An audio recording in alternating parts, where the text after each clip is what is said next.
से एक साइकिल भी नहीं है, पता कर लीजिएगा हमारा नॉमिनेशन फॉर्म पे।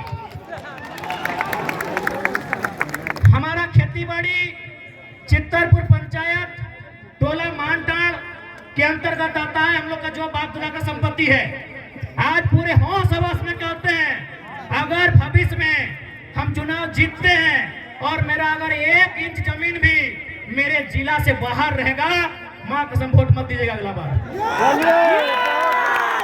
सोच से भारत बनेगा, नए सोच से नया भारत बनेगा, नए व्यवस्था परिवर्तन से नया भारत बनेगा। इनकी घटिया सोच से भारत कभी नहीं बनेगा। हम पूरे होश हवस में कहते हैं, चूंकि मैं बार बार कहता हूं पारसनाथ को साक्षी मानते हैं। हालांकि कुछ लोग पारसनाथ के नाम सुनते हैं और हालत खराब होने लगता है। होने दीजिए, है भाई मेरा गार्जियन है तो है तो है, तभी तो गरज के अकड़ के चलते हैं।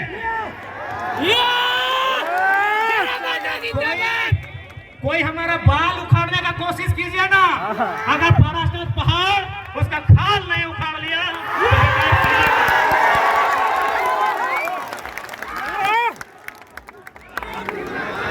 है भाई, है हमारा गार्जियन।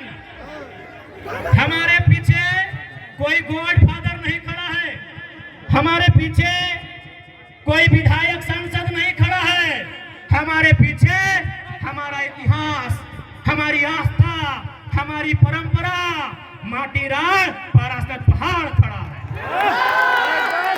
जिसको फरियाना है सामने आके आंख मिला के बात कीजिए। इसलिए आज आपको हम संदेश देंगे कि 1 इंच भी जमीन अगर मेरे क्षेत्र से बाहर आप सुनेंगे, हम आपसे वादा करते हैं, हम अगर आप प्रमाण दे देंगे, हम दोबारा आपके पास कोई वोट मांगने नहीं जाएंगे। आज 25 जून का दिन होगा, 25 जून एकदम भरकर गर्मी का महीना, माफ कीजिएगा 25 मई का दिन होगा, एकदम शनिवार का दिन होगा और सूरज का प्रकोप होगा। आप गर्म से झुलसते हुए, आपके बदन में आग का गोला बरसेगा, आपके सर से, आपके बदन से पसीना टपकेगा। आप 2 घंटा कतार में खड़ा होंगे, आप 2 घंटा कतार में खड़ा होकर वोट करेंगे। एक बात बताइए, इतनी आग जैसा गर्मी को अपने शरीर में झेलकर अपने बच्चों के लिए वोट करेंगे या सांसद प्रत्याशी जो हैं उनके बच्चों के भविष्य के लिए वोट करेंगे? अपने बच्चों के लिए। आज बहुत सारे लोग हमें कहते हैं, कि आप नेताओं के पीछे हाथ धो के क्यों पड़े हैं। हम उन्हें कहना चाहेंगे कि यदि वो नेता व्यापारी होते, यदि वो नेता बिल्डर होते, यदि वो नेता किसी कंपनी के मालिक होते, हम विश्वास दिलाते हैं, उनके खिलाफ एक बात नहीं कहते, लेकिन वो हमारे वोट से नेता बने, वो हमारे वोट से एमपी एमएलए बने, और यदि काम वो अपने बच्चों के लिए करेंगे तो भैया हमें तकलीफ होगी, क्योंकि हमने वोट अपने बच्चों के लिए दिया था।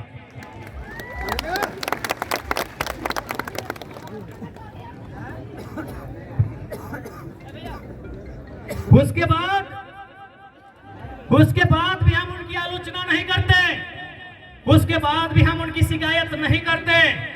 यदि नेताजी का बेटा चाहे चंद्र प्रकाश चौधरी जी रहे, मथुरा प्रसाद महतो जी रहे, अनूप सिंह अनुपमा सिंह जी रहे, धोलू महतो जी रहे, हेमंत सोरेन जी रहे, या सुदेश महतो जी रहे, या बाबूलाल मरांडी जी रहे, या अर्जुन मुंडा जी रहे, यदि उनका बच्चा भी हमारे घर के भाइयों की तरह, हमारे घर के बच्चों की तरह टावर लाइन में चढ़ के काम करता ना, मां कसम शिकायत नहीं करते।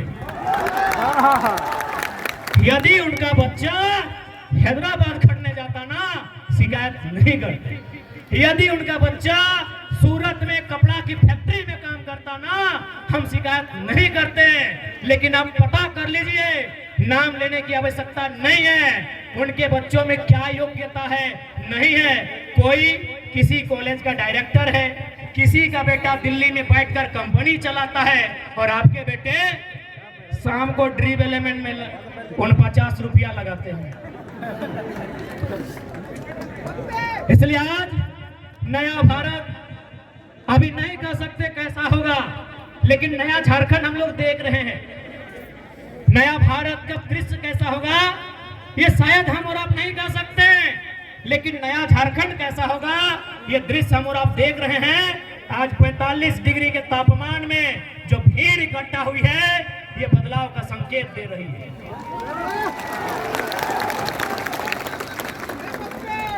इसलिए आज धोनी के बीच स्पष्ट क्या चाहो और साथ ही साथ धोनी के मन में एक सवाल आवो कि हमने की काम करबे, तो पहला काम कहना चाह रहे हैं कि अगर हम लोग जीतेंगे तो क्या हो सकता है, क्या कर सकते हैं।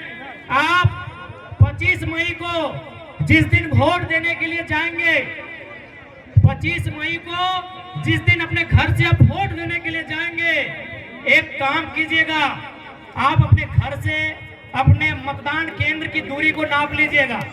मतदान केंद्र यानी जहां आप वोट देने जाएंगे, किसी मिडिल स्कूल में, किसी पंचायत भवन में, किसी आंगनबाड़ी में, आपके घर से जहां भी आप वोट देने के लिए जाएंगे वहां की दूरी नाप लीजिएगा। क्योंकि हम लोग जो पहला काम करेंगे वो काम ये होगा कि जितनी दूरी पर जाके आप हमें वोट देंगे उसकी आधी दूरी पर हम लोग संसद लाइब्रेरी की स्थापना करेंगे।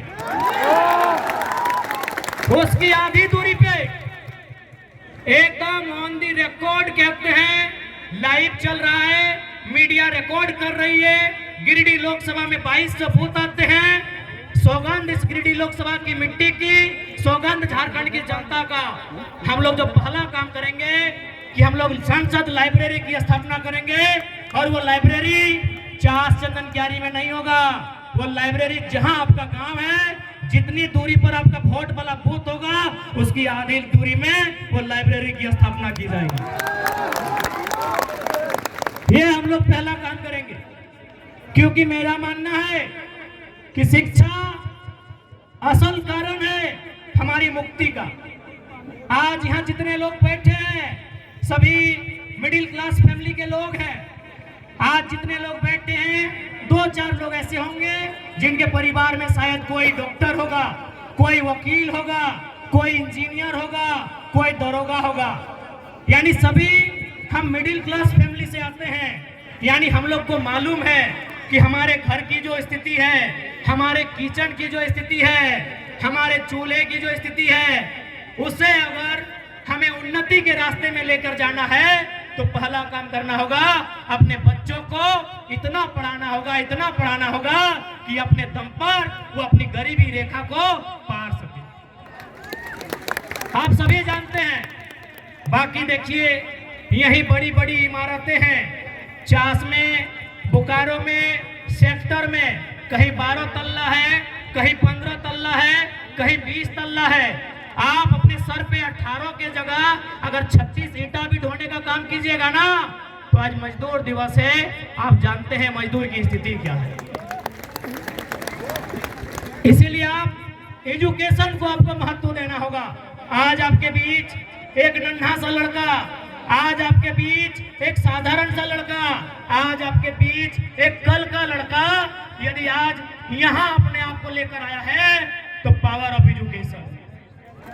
पढ़े लिखे हैं, चीजों की जानकारी है, इसीलिए आप हमें सुन रहे हैं और सुन नहीं रहे हैं।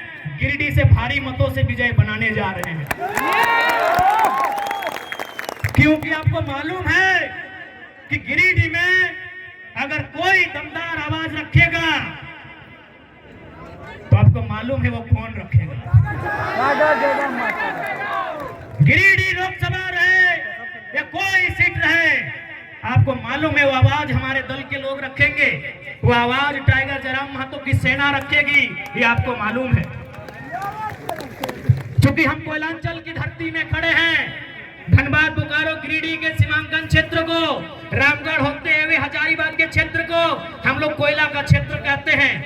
लेकिन आज आपको जानकारी देना चाहेंगे, इसी धनबाद बोकारो को जोड़ने का काम दामोदर नदी करती है। आपको जानकारी देना चाहेंगे कि हमारे झारखंड में 27% कोयला का खनन किया जाता है।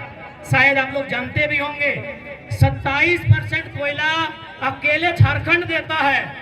लेकिन आपको मालूम है हेडक्वार्टर कहाँ है? कोलकाता।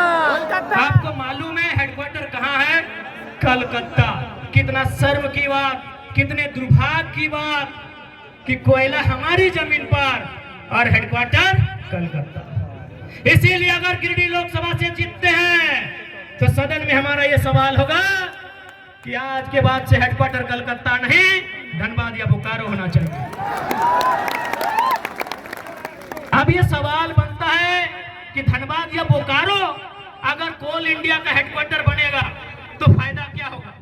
फायदा ये होगा कि आज जो समस्याओं को लेकर हम कोर्ट के चक्कर काट रहे हैं, आज जिन समस्याओं को लेकर हम दर बदर की ठोकर खा रहे हैं, उन समस्या का समाधान सामने होगा।